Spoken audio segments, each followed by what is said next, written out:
domethënë qysh në shikimin e parë është një vendim diskriminues për punëtorët e sektorit privat Kosovës, sepse në bazë një llogarie vetëm për 85.000 punëtorë të sektorit publik që kemi thonë janë punëtorë shpenzues, për mbi 200.000 punëtorë të sektorit privat ka nda vetëm 20 milion euro, që i bie një diskrimin për derisa ne na i ofru 100 euro, mesatarja e punëtorëve të sektorit publik ju ka ra dikun rreth 500 euro. Shumë përfituese do të ishte ashtu sikurse edhe punëtorët të sektorit publik, që ne mendojmë sepse ky ka proklamuar që do të jetë një buxhet prej 200 milion euro për pakon 2.0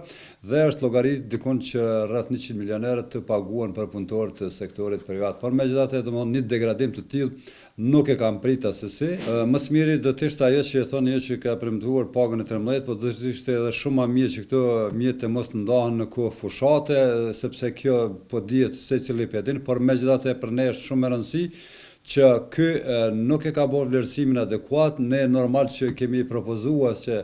jemi pjesëmarrës të punëtorëve të kompanive private dhe dim gjendjen si dhe qysh, në diçka na ka, po themi, ka qenë që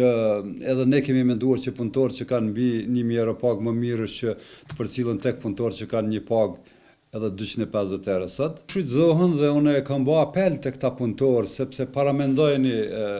kemi një numër, është numri 12 i punëtorëve të sektorit privat Kosovës që kanë vdekur në vend hyrje të punës. A e tha dikush një fjalë për ta?